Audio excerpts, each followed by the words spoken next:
Heavenly Father, we thank you for this time. We thank you, Lord, for remembering us in your grace and mercy. We thank you for all the blessings towards us, Lord. We ask you to speak to us, talk to us, strengthen us. You have given us the book of Apostles, Lord, and we are meditating on chapter 1. We thank you the way you have, Lord, given the word of God to us, the way you are speaking to us, talking to us, and how the church is formed, what is the importance of the church, what is the role of each and every disciple. And Lord, we are also joined in the church, and you are reminding us what are the importance of the role of the disciples and what we have to do. No one is called in the church to sit idle, not to go home idle. Oh Lord, help us to talk to each one of us. Those who are joined, bless them. Those who are still unable to join in various reasons, bring them to hear thy word. And those who are, Lord, with other reasons, Lord, genuine reasons, remember them. In the coming days, they may not lose their share. Lord, hide the servant behind the cross, reveal thyself to us.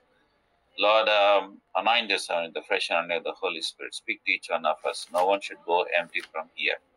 Praise and worship we pray in the highly exalted name of our Lord and Savior, Jesus Christ. Amen.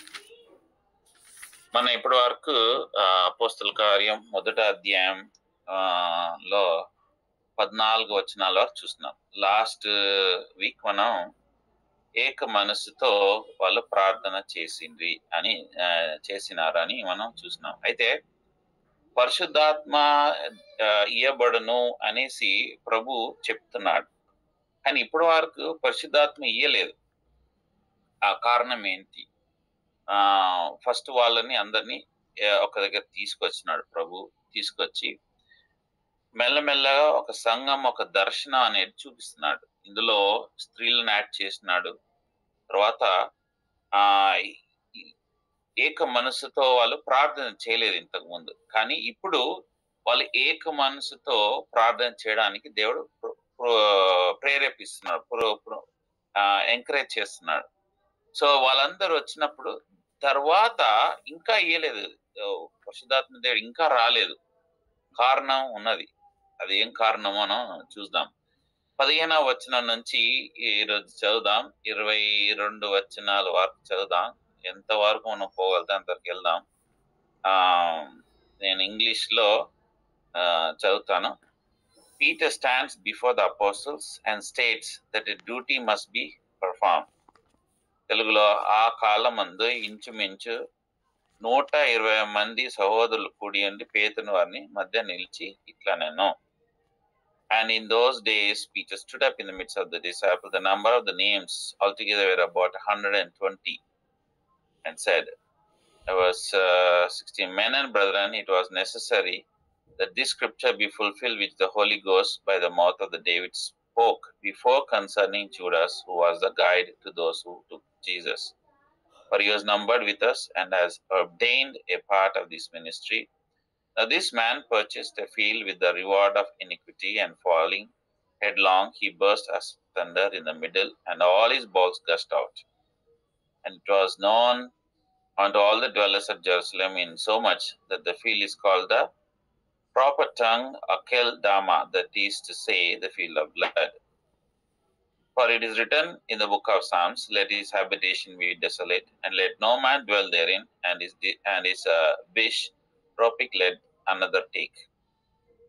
Therefore, from these men who have accompanied us all the time that the Lord Jesus went in and out among us, beginning from the baptism of the John until that same day that he was taken up from us, must one be ordained to be witness of his resurrection.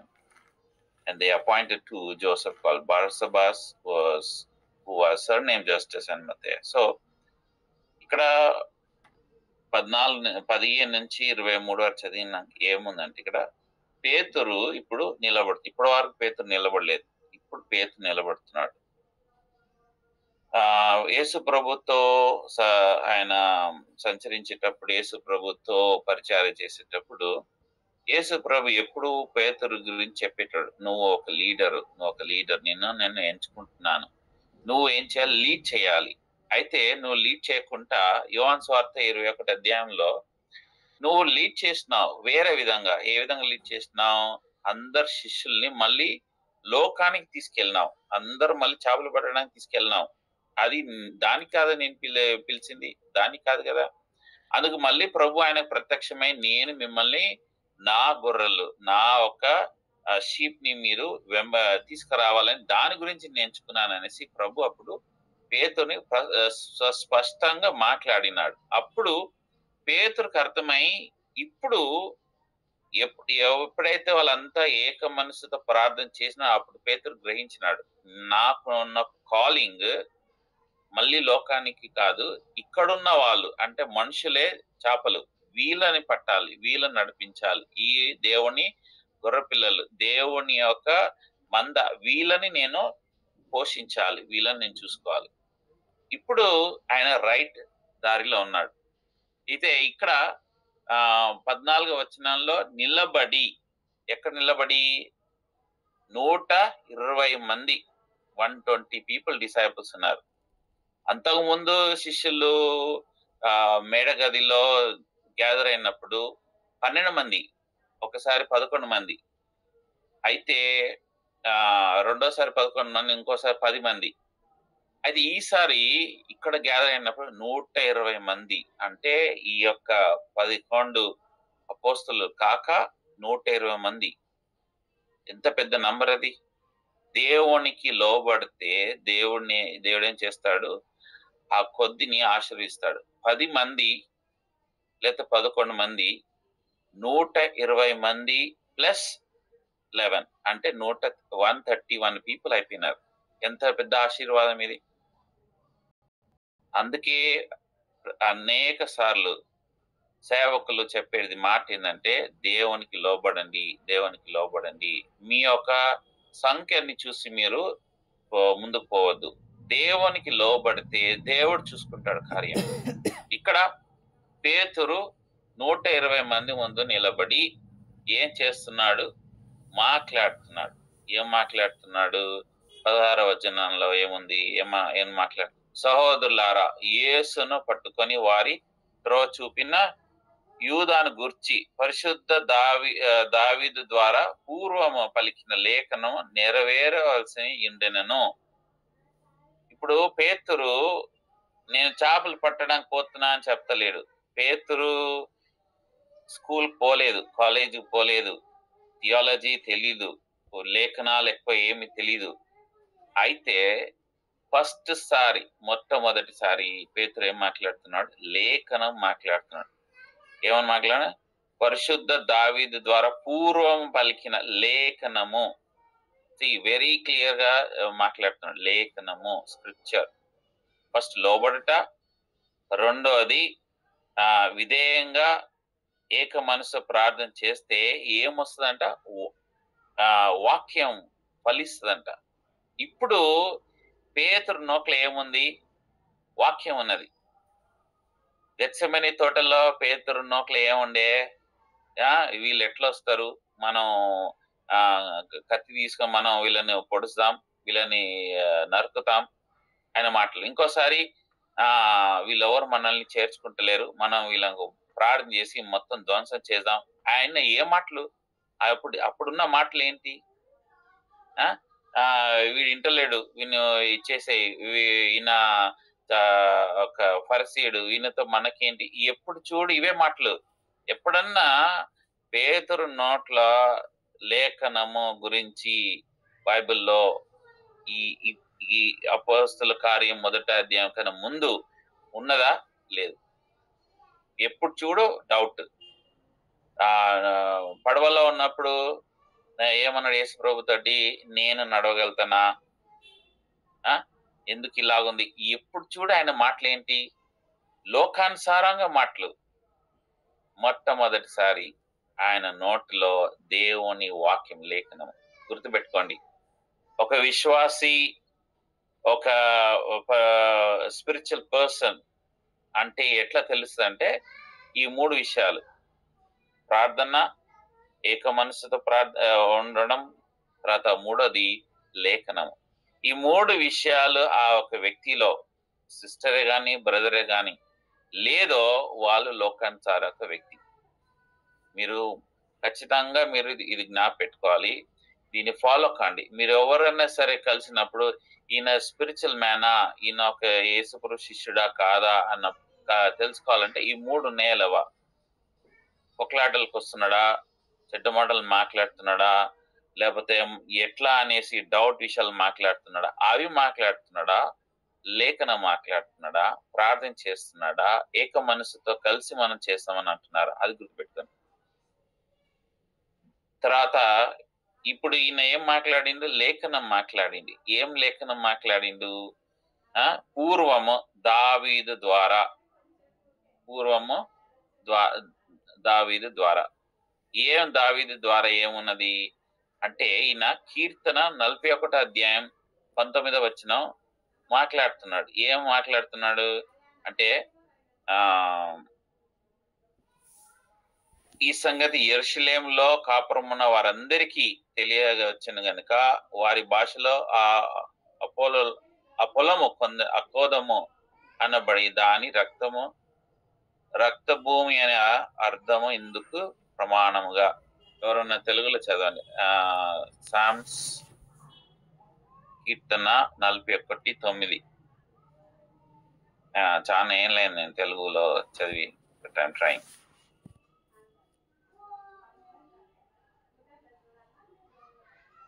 Anybody?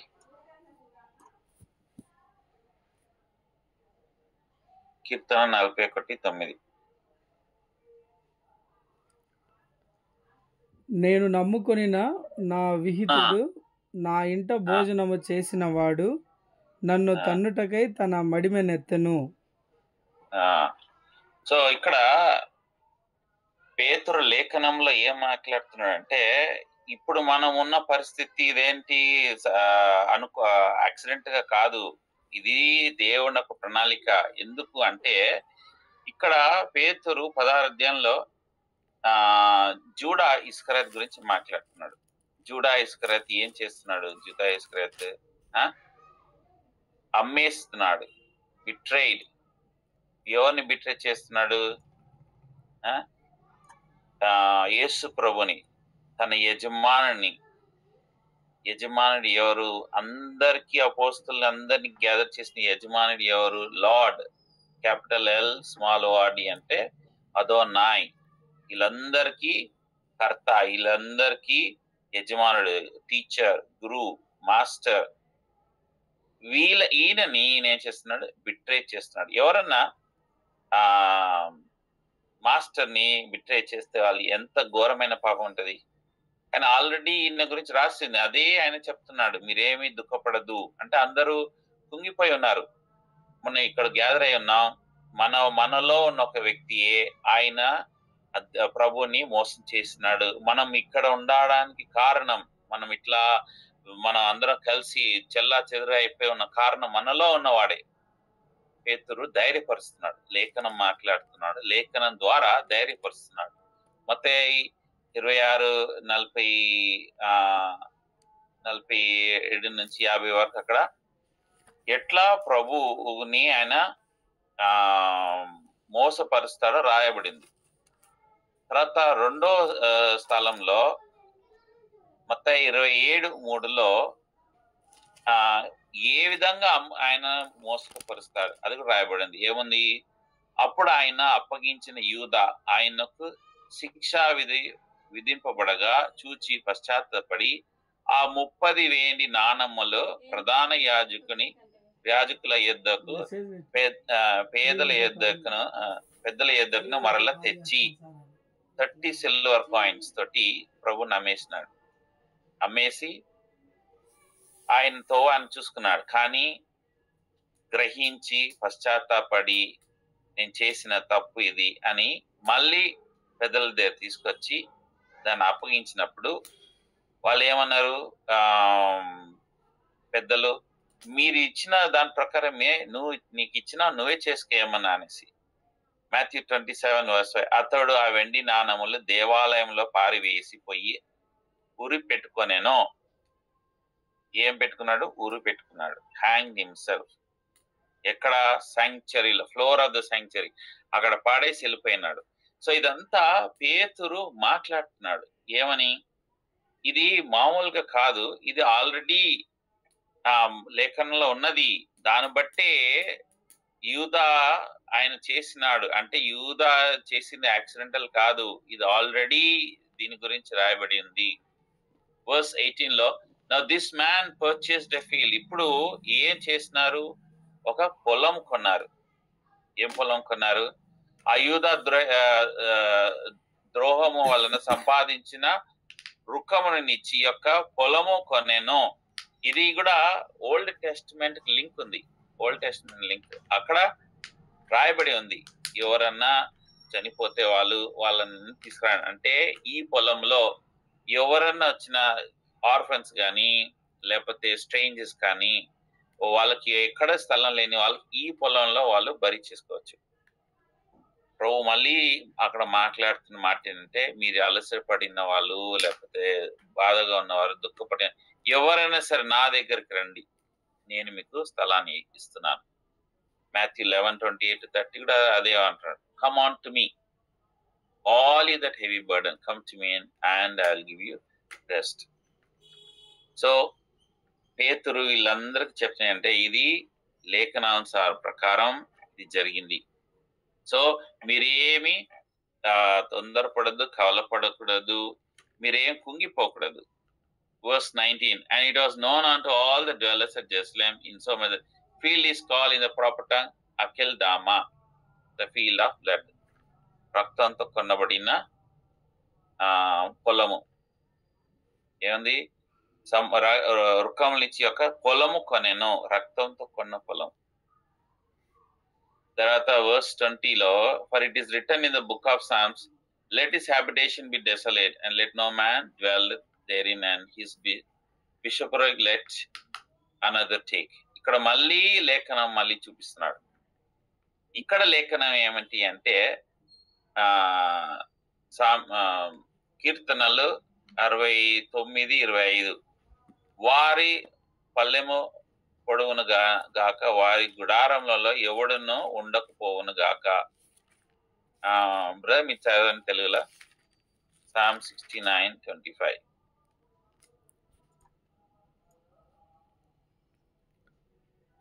వారి పాలెము పాడవును గాక, వారి గుడారములలో ఎవడును ఉండకపోవును గాక. ఎవరును ఉండను గాక. So మళ్ళీ అంటే ఆ ప్లేస్ లో regard dwelling place of his death, అక్కడ ఎవరు ఉండకపోవును గాక. ఎవరు ఉండకపోవును గాక. అలాంటి స్థలం, ఆ స్థలం.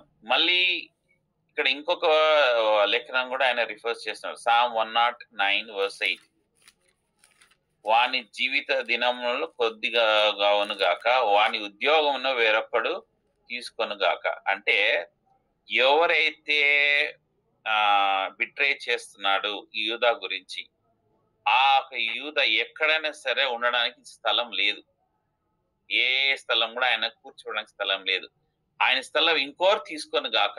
మీరు చదవండి మళ్ళీ, అది Psalm 109:8. 109:8 అనా? verse 8. వాని జీవిత దినములు కొద్దివగును గాక, వాని ఉద్యోగమును వేరొకడు తీసుకొనును గాక. వాని ఉద్యోగము వేరొకడు తీసుకొని గాక. అంటే ఇప్పుడు జూడ చనిపోయినాడు. జూడ స్థలం అదొక శాపగ్రస్తమైన స్థలము. జూడ ప్లేస్ లో ఇంకొకరిని తీసుకోవాలి. ఇది పేతురు ఉన్న 120 ఒక శిష్యులు ప్లస్ ఆయనతో ఉన్న అపోస్తులందరికీ చెప్తున్న మాట లేఖనానుసారంగా, according to the word of God. ఆయన ఏది ఊరికనే మామూలుగా చెప్పలేదు. ఎవ్రీథింగ్. ఇప్పుడు పేతురు తన ఒక మాస్టర్ ని ఫాలో చేస్తున్నాడు. యేసు ప్రభు ఏది చెప్పినా మీకు తెలుసా లేఖనానుసారంగా, మీకు తెలుసా లేఖనాలు రాసిన బట్టి, according to the scripture, according to scripture. ప్రతిసారి ఏం మాట్లాడుతున్నాడు ప్రభు? According to scripture. ఇక్కడ ఏం పేతురు చేస్తున్నాడు? అదే ఫాలో అవుతున్నాడు. According to scripture. యూదా ఈయనని మోసం చేస్తాడు. యూదా ఆయన ప్రభు నమ్మేస్తాడు. ఆ డబ్బు ఏమైపోతుంది, ఆ మనిషి యొక్క జీవితం ఎట్లా ఉంటది, ఆయన ఒక స్థలం, ఆయన ఒక ఆఫీస్ ఇంకొకరు తీసుకుంటారు అనేసి పేతురు క్లియర్ గా మాట్లాడుతున్నాడు. అయితే ఇక్కడ ఏమైంది, జూడా చనిపోయినాడు, ఊరేసి చనిపోయినాడు. తర్వాత ఆయన చనిపోయిన కింద పగిలి, అంటే ఆయన రోప్ ఇరిగిపోయి బాడీ కింద పడి పగిలిపోయి పేగులు బర్స్ట్ అయిపోయి అవన్నీ పురుగులు తర్వాత పక్షులని తినేసినాయి. అంటే ఆయన పూడ్చబడలేదు. పాత నిబంధన ప్రకారం ఒక పర్సన్ చనిపోయినప్పుడు కాల్ చేసిన తర్వాత ఇట్లా పక్షులు కానీ ఏమైనా తింటే అదొక కర్స్. అది జూడా బికేమ్ ఏ కర్స్, శాపం అయిపోయినాడు, పూడ్చబడలేదు. మీరు దాని గురించి చింతపడకండి. ఆయన చేసిన దానికి ఆయనకు ఫలం వచ్చింది. కానీ ఆయన ఒక స్థలం ఖాళీ అయింది కదా, లేఖనంలో ఏముంది, సంబడి హ్యాస్ టు రిప్లేస్, ఇంకొకరు తీసుకోవాలి. ఆ స్థలం తీసుకునేది వాళ్ళు ఎవరు, ఇంకొక శిష్యుడు కావాలి. అందుకే పరిశుద్ధాత్మ దేవుడు ఇంకా రాలేదు. అందుకే దేవుడు మనల్ని ఇక్కడ ఏర్పరుస్తున్నాడు. అయితే ఇదేం కొత్త ఏం కాదు. ఏంటి బిట్రేయల్ గురించి బైబిల్లో ఇంకా అనేక స్థలాల్లో కూడా ఉన్నాయి. 7 స్థలాల్లో చూద్దాం మనం. సాతాను అవ్వని మోసపరిచినాడు. ఏమని? ఇన్నోసెంట్ గా ఉన్న అవ్వని ఏం చేసింది? మోసపరిచినాడు. నువ్వు ఇది తింటే, మనం అన్ని చూడము డీటెయిల్ గా, జస్ట్ ఒక గ్లిమ్స్ గా చెప్తున్నాను. జెనసిస్ 3లో, ఆదికాండం 3వ అధ్యాయంలో మొత్తం ఉంది. ఏముంది? నువ్వు ఇది తిను. అక్కడ సాతాను చేసేది ఏంటంటే, సాతానుడు దేవుని మీద కోపం ఉన్నాడు. దేవుని మీద ఇప్పుడు ఒక పగ తీర్చుకోవాలి. అయితే ప్రభు సృష్టి చేసేటప్పుడు సాతానుడు కూడా ఉన్నాడు, చూసిండు.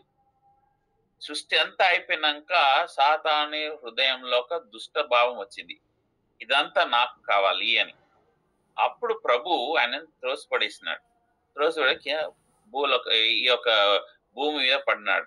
అక్కడ సాతానుడు ఇప్పుడు పగ తీర్చుకోవాలంటే ఎవరిని తీర్చుకోవాలి? ఆయన ఒక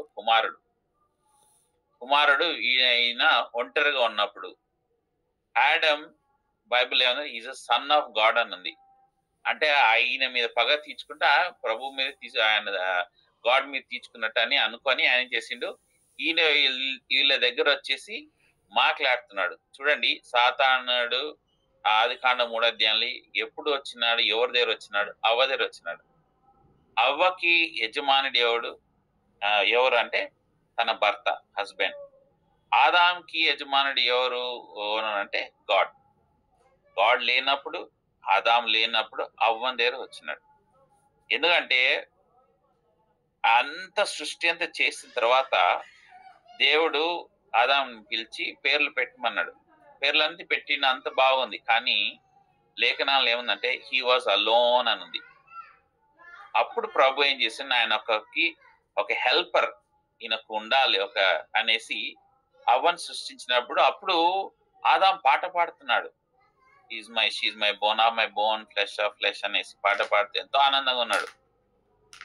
ఈ యొక్క ఆనందం ఒకవేళ అవ్వ తప్పు చేసిన అయితే ఆదాము నేను తినను అంటే he would have lost her complete గా.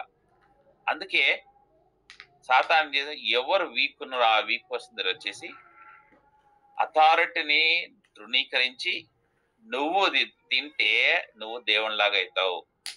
మోసం అది.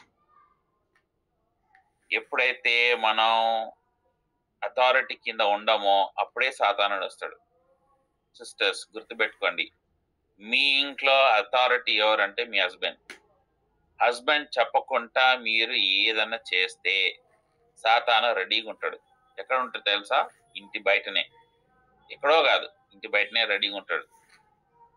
హస్బెండ్స్ మీరు గుర్తుపెట్టుకోండి, దేవుని అడగకుండా అథారిటీ లేకుండా మీరు ఏదైనా చేద్దాం అని అనుకుంటే సాతాను బయట రెడీగా ఉంటాడు.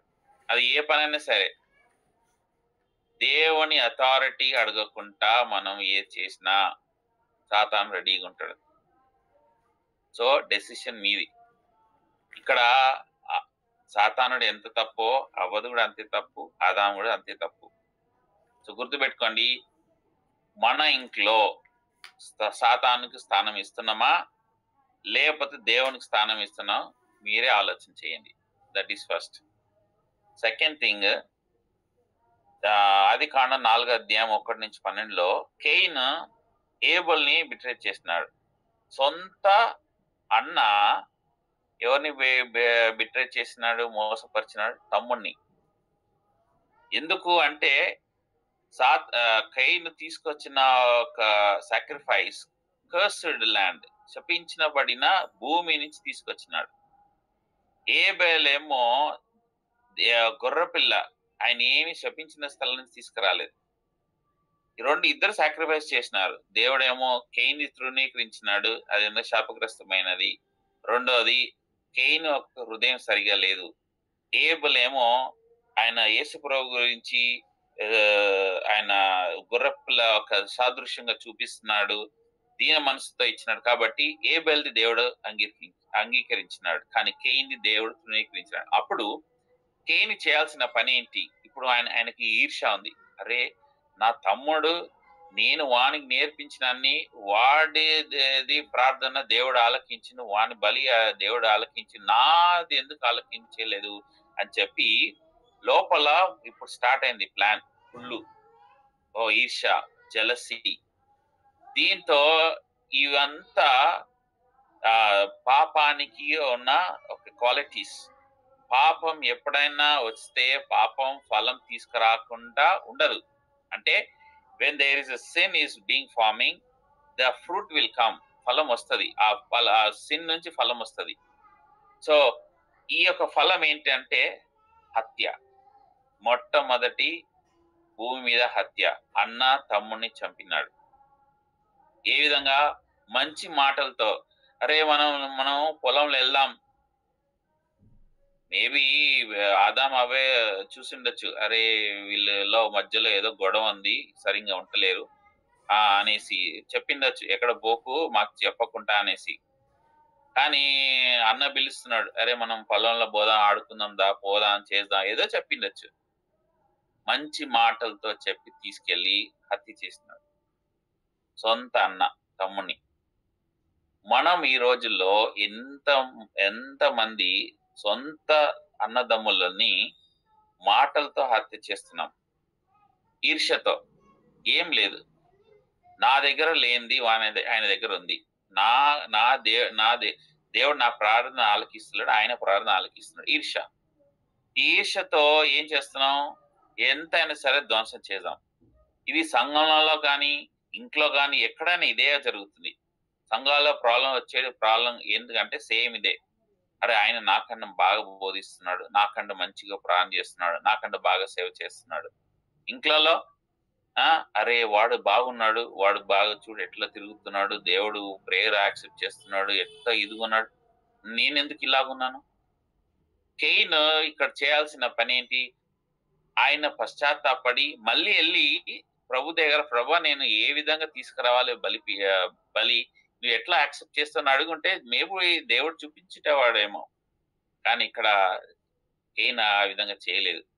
గుర్తుపెట్టుకోండి, రెండో బిట్రేయల్ ఏంటంటే సొంత మీ ఇంట్లో మీరు ఎంతమంది ఎన్నిసార్లు మీ సొంత వాళ్ళనే బిట్రే చేస్తున్నారు? మనం చాలాసార్లు యూదా బిట్రేడ్ జీసస్ అని మనం చదివి చాలా పక్కగా ఇచ్చేస్తాం. కానీ మనలో ఉన్నాయి, మన ఇంట్లో ఉన్నాయి, మనలో ఉన్నాయి. అవి ఎన్నిసార్లు మనం అట్లా చేస్తున్నాం? జూడాలాగా. కొందరు ఇంట్లో అయితే అన్న వస్తే తమ్ముడు రాడు, తమ్ముడు వస్తే అన్న రాడు, అక్క వస్తే చెల్లె రాదు, చెల్లె వస్తే అక్క రాదు.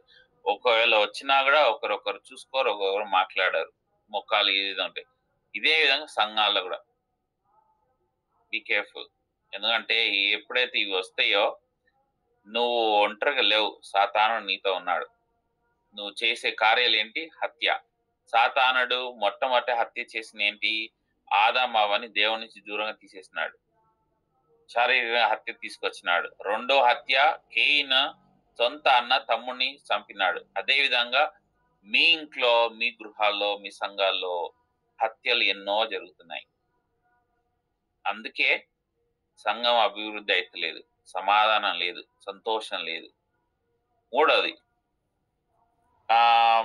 ఆదికాండం 37 అధ్యాయం. యోసేఫ్ అన్న బిట్రే అయినాడు. ఎవరి ద్వారా? సొంత అన్నదమ్ములు, సొంత అన్నలే. ఎందుకు? తండ్రి ఈ లాస్ట్ వీడిని బాగా ప్రేమిస్తున్నాడు, వీనికి ఇది ఇచ్చినాడు, వీనికి తర్వాత ఈ యోసేపు కూడా దేవుని దర్శనాలు అవుతున్నాయి. వాళ్ళ 11 మందికి అయితే లేదు. ఎందుకు? వాళ్ళు అదే కనుక్కోవాలి, మాకెందుకు వస్తలే ఈ దర్శనాలు, ఎందుకు ఈయనకే వస్తున్నాయి? ఆ క్వేషతో చంపేయాలనే ప్లాన్ ఉంటే పెద్ద అన్న రూబేన్ ఇది వద్దు, మనకొద్దు ఇదంతా, వీని అమ్మేద్దామని ఇందులో పడేయన్నారు, పడేసినారు. కానీ ఈయన వచ్చే లోపల రూమ్లో ఆయన అమ్మేసినారు. అమ్మేయడం అంటే స్లేవ్ లాగా. ఒక్కసారి నువ్వు స్లేవ్ అమ్మబడితే మళ్ళీ నువ్వు కనుక్కలో ఆ వ్యక్తిని. ఈ రోజుల్లో కూడా స్లేవ్ ఒకరిని అమ్మితే కనుక్కలేవు, మళ్ళీ వాళ్ళు ఎక్కడ పోతారు, ఏమవుతారు తెలియదు. అంటే నువ్వు వాడు చచ్చినంత దానికి ఈక్వల్ గా అయిపోతాడు, ఈ డెడ్. సో అన్నలు ఏం చేసినారు, తమ్ముడిని ప్లాన్ చేసి చంపేసినారు, అమ్మేసినారు. ఏ విధంగా? ప్రేమగా, ఓ మనం ఇట్లా చేసాం అట్లా చేసాం. జెలసీ. ఇక్కడ మనం ఎన్నిసార్లు ఇప్పుడు మీ పేరెంట్స్ ఉన్నారు, మీ పేరెంట్స్, మీరు 4 అన్నదమ్ములు, 4 అన్నదమ్ములలో ఒకరిని బాగా ప్రేమిస్తే తక్కిన 3 ఏం చేస్తారు? ఆ 4వ వాడి మీద ఎంతగా జెలసీ పెట్టుకుంటారు. దానివల్ల ఏమవుతుంది? ఇల్లు 2 భాగాలు అయిపోతాయి. ఇక్కడ కూడా 2 అయిపోయినాయి. Jealousy is number 1 biggest sin బైబిల్లో. జెలసీ ఏమైనా చేయొచ్చు. పేపర్లో మీరు తీసి చూడండి, ఎన్ని హత్యలు అవుతాయి బికాస్ ఆఫ్ జెలసీ. ఒక కాలేజీలో ఇది సమ్ ఇయర్స్ బ్యాక్, ఆ రోజుల్లో కస్తూర్బా కాలేజీలో ఒక యాక్సిడెంట్ జరిగింది. ఏంటంటే ఒక అమ్మాయి మ్యారేజ్ చేసుకొని ప్రాక్టికల్ ఎగ్జామ్స్ అని చెప్పి 3rd డే 5th డే వచ్చింది ఆమె. సో ఈమె వచ్చేటప్పుడు ఆమె ఒక ప్రికాషన్ తీసుకోలేదు. పెళ్లి ఒక శారీ, మ్యారేజ్ శారీ వేసుకుని వచ్చింది. వచ్చేసి ల్యాబ్ లో ఉన్నది. ఆ రోజుల్లో మళ్ళీ ఎట్లా అలో చేసి నాకు తెలియదు, కానీ ఇది 90s లో. ఇది వచ్చిన తర్వాత అక్కడ ఉన్న వాళ్ళ ఫ్రెండ్స్ ఒకరు, అరే మాకన్నా ముందు ఈమెకు పెళ్లి అయింది, పెళ్లికి ఈమె కూడా అటెండ్ అయింది, ఈమెకు శారీ నగలు అన్ని ఉన్నాయి, మళ్ళీ ఆమె వేసుకొని వచ్చింది, నాకు చూపించడానికి నా ముందు ఇచ్చాను. జెలసీతో ఆయన చేసింది, ఆ ఎగ్జామ్ టైంలో, ప్రాక్టికల్ ఎగ్జామ్ టైంలో యాసిడ్ తీసుకెళ్లి ఇంకా ఆమె బాడీ మీద వేసింది. ఆమె ఇంకో గర్ల్ మీద యాసిడ్ వేసింది. ఈ యాసిడ్ వల్ల ఆమె బట్టలు కాలిపోయింది, ఆమె శరీరం కాలింది. జస్ట్ జెలసీ ఎంత ఎక్కడ వరకు తీసుకెళ్తుంది. మూడోది, Delilah betray Samson. Judges chapter 16. Samson డెలైలాని ఎంతో ప్రేమించినాడు, కానీ ఆమె డబ్బులకి అమ్మేసింది, చంపేయడానికి అమ్మేసింది. ఎంతమంది ఈ రోజుల్లో హస్బెండ్ అండ్ వైఫ్ లో మంచి రిలేషన్ ఉంది, ఎన్నిసార్లు బిట్రే చేస్తున్నాం. స్మాల్ థింగ్స్ వల్ల కేర్ఫుల్ ఉండాలి. ఇవన్నీ రీజన్స్. సంఘాలు పెరగకపోవడం, సంఘాల అభివృద్ధి లేకపోవడం, సంఘాల సంతోషం లేకపోవడం. సంఘం సంతోషం లేదు ఎందుకంటే కుటుంబాలు సంతోషంగా లేదు. కుటుంబాల్లో ఇవన్నీ ప్రాబ్లమ్స్ వస్తున్నాయి. బిట్రేయల్, హస్బెండ్ వైఫ్ ని బిట్రేయల్, వైఫ్ హస్బెండ్ ని బిట్రేయల్. ఐదోది గెహాజీ, ఒక దురాశ, గ్రీడ్. 2 Kings 5:20-27 లో గెహాజీ వచ్చేసి ఎలీషా ఒక సేవకుడు. అయితే నేను సేవకు వచ్చినాను అంతా వదిలేసిన వ్యక్తి ఆయన ఏం చేసిండు, ఈ యొక్క నామాన్ సిరియన్ అక్కడ ఉన్న ఆయన చూసి ఏం చేసిండు, ఆ డబ్బాంతా చూసి నాకు కావాలని చెప్పి మాస్టర్ తెలియకుండా, ఎలీషాకి తెలియకుండా వెళ్ళి అబద్ధం చెప్పి డబ్బు తీసుకొని ఆయన ఇంటికి వెళ్ళి దాచి వచ్చినాడు. ఎంతమంది ప్రభులో వచ్చిన వాళ్ళు, ఫుల్ టైం కానీ పార్ట్ టైం కానీ ఎలాంటి సేవ వచ్చిన వాళ్ళు కొద్ది టైం వరకు బాగుంటారు, తర్వాత ఏమవుతున్నారు అంటే బిట్రేయల్ చేస్తున్నారు. డబ్బు గురించి, ఆస్తి గురించి. అందులో మనం ఎంత పార్ట్ ఉంది మనకు, ఎంత భాగం ఉంది మనకు. How much? ఇది వెరీ సీరియస్ క్వశ్చన్స్ ఇవి. బిట్రేయల్ మనం ఇంకా చేస్తున్నామా? నీకు కాలింగ్ ఉంది, కాలింగ్ ఉన్నప్పుడు కాలింగ్ నువ్వు వచ్చినా అంటావు, తర్వాత మళ్ళీ వేరే డబ్బు ఎక్కువ వస్తుందని వెళ్ళిపోతున్నావు. వాషింగ్టన్ లో ఒక సేవకుని కొడుకు చాలా బాగున్నాడు, సంఘం బాగా చూసుకుంటున్నాడు. కానీ ఇది బాగుంది అని అనుకున్నా, అప్పుడే ఆయనకు ఇంకొక ఆఫర్ వచ్చింది వేరొక ప్లేస్ లో పెద్ద మనీ అనేసి. ఇవన్నీ వదిలేసిపోయినాడు. 1.5 year తర్వాత తెలుసుకున్నాడు, ఐ లాస్ట్ లాట్ అని చెప్పి తిరిగి వచ్చినాడు. సంఘం నుంచి నీ నుంచి సాతాను తీసుకొచ్చేదంటే డబ్బు చూపించి నిన్ను బయటికి తీసుకెళ్ళిపోయినా అనుకో, డబ్బు చూసి నువ్వు మోసపోయినా అనుకో, నీ యొక్క ఆత్మీయ యొక్క బ్లెస్సింగ్స్ పోతాయి. నీకు గుర్తుపెట్టుకోండి. తర్వాత 6వది, సౌలు దావీదుని మోసపరిచినాడు. 1 Samuel 18 chapter 26 chapter వరకు. సొంత మామ అల్లుడిని, ఎందుకంటే నా కొడుకు స్థానంలో రావాలి, నా కొడుకు రావాలి నెక్స్ట్ నా తర్వాత. సో కూతురుకి చెప్పినాడు, నేను మీ ఆయన చంపుతున్నాను, ఆయనని దాచిపెట్టు, రెడీగా ఉంచు అని. ఈ రోజుల్లో ఎంతమంది ఎలా చేస్తున్నారు, అత్త మామలు కూతురు అల్లుళ్ళ ఫ్యామిలీస్ ని డెస్ట్రాయ్ చేస్తున్నారు చాలా మంది. కేవలం కొన్ని నచ్చకుండా వదిలే, ఆయన వదిలే, వచ్చేయి, మనం చూసుకుందాం, వేరే పెళ్లి చేస్తాం, ఎన్నో చేస్తున్నారు విశ్వాసుల కుటుంబాల్లో. వదిలే, ఎందుకు, నీకు మంచి జాబ్ ఉంది, నీకు ఇది ఉంది, అనేకమైన సమస్యలు. ఎంతో మంది సైకియాట్రిస్టులు ఇప్పుడు చెప్పే ప్రాబ్లం ఏంటంటే, parents is the biggest problem for the children. అంటే తల్లిదండ్రులే పెళ్లి చేసి పంపిస్తున్నారు అమ్మాయిని, కానీ అందులో వీళ్ళంతా ఇన్వాల్వ్మెంట్ ఉంటది. యుఎస్ లో, కెనడాలో ఎక్కువ డైవర్స్ కావడం కారణం పేరెంట్స్. వాళ్ళు వస్తారు, మీ ఆయన ఎందుకు ఇట్లా చేస్తుండు, అలా చేస్తుండు, వదిలే, నువ్వు సపరేట్ గా ఉండొచ్చు, నువ్వు సపరేట్ ఇల్లు కొనొచ్చు, నీకు ఇంకో మ్యారేజ్ చేసుకోవచ్చు. ఇవన్నీ తీసుకొచ్చేది ఎవరు? పేరెంట్స్. కేర్ఫుల్. మనం ఇంకొకరు ఫ్యామిలీని డిస్ట్రాయ్ చేస్తున్నాం అంటే ప్రభు దినాన్న మనం లెక్క చెప్పాలి. ఎవరు చెప్పకపోయినా ప్రభు దినాన్న మనం లెక్క చెప్పాలి. 7వది, జూడా బిట్రేడ్ జీసస్. దేని గురించి? డబ్బు గురించి. ఎన్నిసార్లు మనం డబ్బు గురించి ప్రభుని అమ్మేస్తున్నాం? డబ్బు గురించి పరీక్షించుకుందాం. ఎన్నిసార్లు మనం దేవుణ్ణి అమ్మేస్తున్నాం? తర్వాత నెక్స్ట్, ఇప్పుడు 120 శిష్యులు పేతురు మాట్లాడుతున్న వీళ్ళందరితోటి. తర్వాత ఈ శిష్యులందరికీ 21వ వచనంలో అందరూ దగ్గర అయినారు కాబట్టి ఆ ఒక వ్యక్తి ప్లేస్ మార్చాలి, రిప్లేస్ చేయాలి. కాబట్టి మనం అందరు ఇక్కడ ఉన్నాం.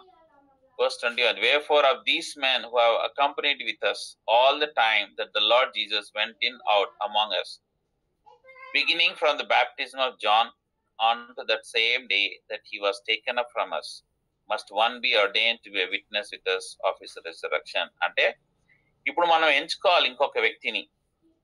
ఆ జూడాని ఎంచుకున్నాడు యేసు ప్రభువే. ఆ జూడా ఒక ప్లేస్ లో రావాలంటే ఎలాంటి వ్యక్తి కావాలి?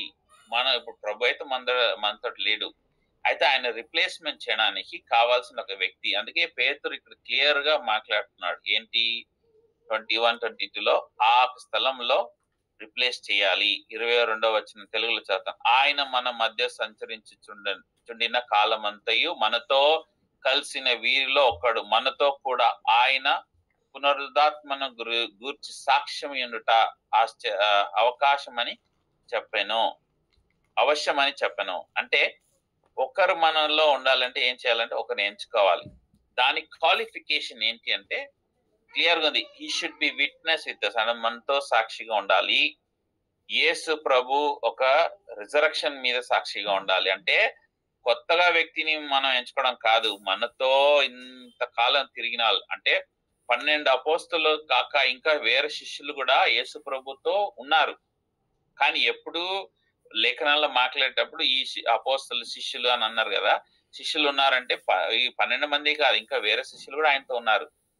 అంటే ఈ యొక్క 120 మందిలో నుంచి ఒకరిని ఎంచుకోవాలి. ఈ 120 మందిలో కూడా మళ్ళీ దాంట్లో ఇంకా ఫిల్టర్ చేస్తే ఇందులో కూడా ఎవరు మనతో ప్రతిసారి మనతో తిరిగినారు, సాక్షిగా ఉన్నారు అంటే పరిచర్యలో, తర్వాత యేసు ప్రభు తిరిగి లేచేటప్పుడు రిజరక్షన్ అయ్యేటప్పుడు ఎవరు విట్నెస్ గా ఉన్నారు వాళ్ళు మట్టుకే మనం ఎంచుకోవాలి.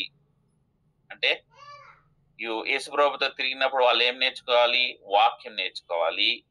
ఇంకేం నేర్చుకోవాలి? రక్షణ గురించి నేర్చుకోవాలి. యేసు ప్రభుతో తిరిగినప్పుడు యోహాను సువార్త 4వ అధ్యాయంలో 3వ అధ్యాయంలో కూడా ఉంది. సమరయ స్త్రీ, ఆ సమరయ స్త్రీని ఎట్లా ప్రేమించినాడు. సో ఇవన్నీ వాళ్ళు నేర్చుకోవాలి, ఇవన్నీ చూడాలి, వాళ్ళందరికీ గ్రహింపు ఉండాలి.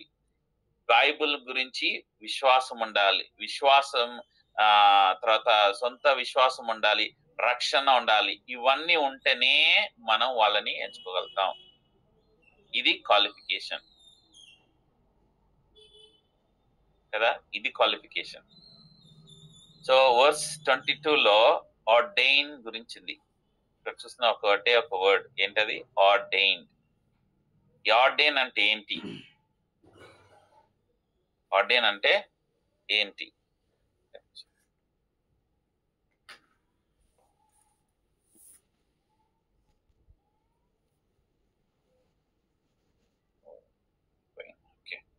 ఈ ఆర్డైన్ అంటే ఏంటి? ఆర్డైన్ అంటే డెఫినిషన్ ఏంటంటే ఎస్టాబ్లిష్మెంట్. ఎస్టాబ్లిష్మెంట్ అంటే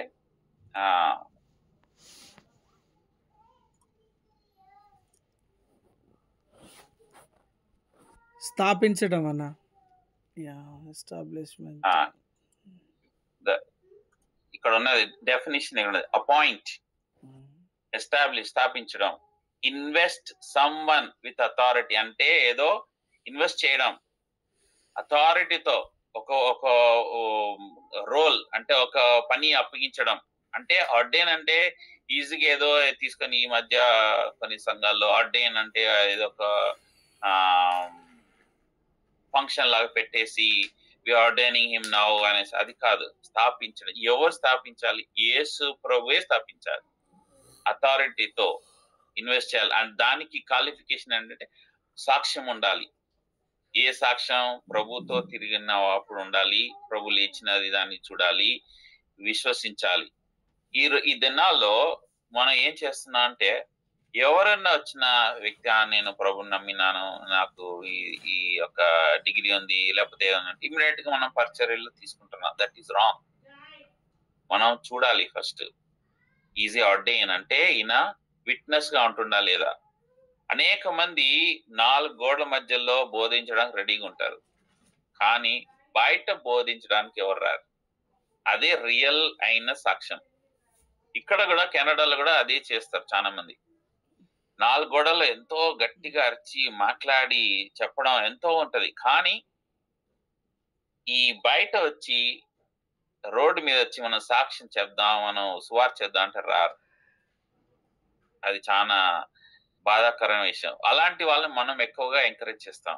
అరే ఈయన ఆర్డైన్ అయిండు, ఈయన దేవుడు సేవకుడు, ఈయన పాస్టర్. నో, మనం ఫస్ట్ సాక్షి.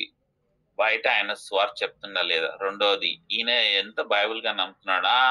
బైబుల్ నమ్మచ్చు కానీ అన్ని మనం నమ్మలేము, కొన్ని ఇది అది ఆ విధంగా మాట్లాడడం. మూడోది, ఆయన రిజరక్షన్ గురించి నమ్ముతారా లేదా అనేసి. సిఎన్ఎన్, ఇది ఒక నిమిషంలో ముగిస్తాను. సిఎన్ఎన్ లో ఒక ఇంటర్వ్యూ జరిగింది.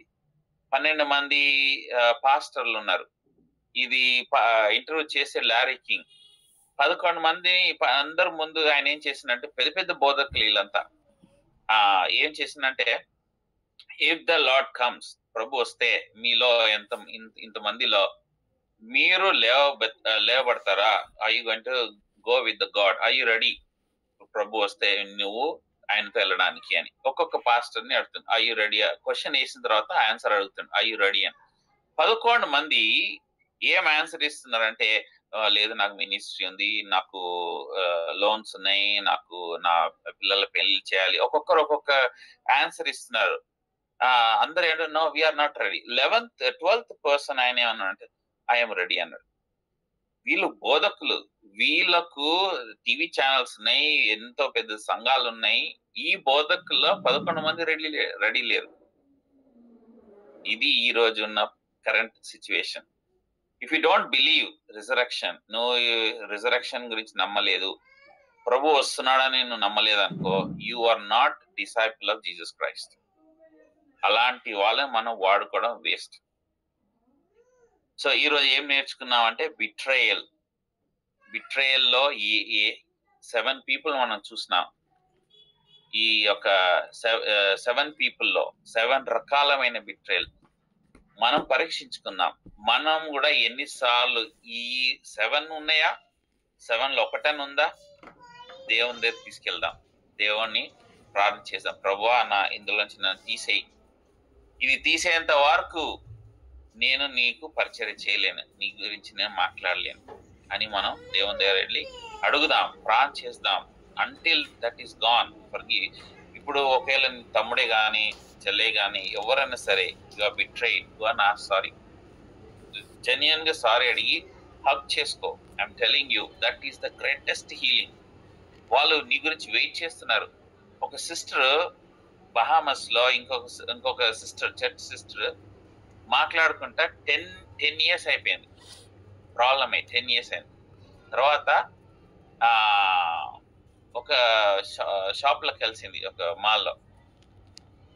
ఈ ఒక సిస్టర్ వెళ్ళేసి ఆమెను టచ్ చేసి హౌ ఆర్ యూ, నేను చాలా ఇయర్స్ తర్వాత చూస్తున్నాను, ఐఎమ్ సారీ అని చెప్పి, ఐఎమ్ వెరీ సారీ నేను నీకు చేసినది 10 years అని చెప్పగానే అవతల ఉన్న వ్యక్తి ఒకటి ఏడ్చి షాప్ లో ఉన్నారు వాళ్ళు, పెద్ద మాల్లో, సూపర్ మార్కెట్, హగ్ చేసుకొని అందరూ షాక్ అవుతున్నారు. సో ఒక్కసారి అడిగిన వ్యక్తి, ఒక్కసారి ఒక పదానికి అంత ఒక ఎఫెక్ట్ ఉంది. తర్వాత హగ్ చేసుకోవడం, వాళ్ళ దగ్గర వెళ్ళి ఐఎమ్ సారీ అని చెప్పి హగ్ చేయడం, సారీ అని చెప్పి ముఖం మీద చెప్పి వెళ్ళి మళ్ళీ ముఖం తీసుకుపోవడం, ఆ విధంగా కాదు, నా దారి నాది నీ దారి కాదు, హగ్ చేసుకోండి. This is the greatest healing in your family, in your relationship, సంఘంలో కానీ కుటుంబంలో కానీ. అప్పుడు చూడు దేవుడు ఏ విధంగా మళ్ళీ పడిపోయిన గోడలు తిరిగి కడతాడు, పడిపోయిన సంఘాలు తిరిగి కడతాడు. మనం ఇంకా ఈ ఆర్డేషన్ గురించి నెక్స్ట్ వీక్ ఇంకా చూసుకుందాం. చాలా ఉన్నాయి ఈ ఆర్డేషన్ విషయంలో. ప్రార్థన చేద్దాం. బ్రదర్. ఎస్ అన్న, చేయండి అన్న. ఎస్ అన్న. Heavenly Father, we thank you for this time you have given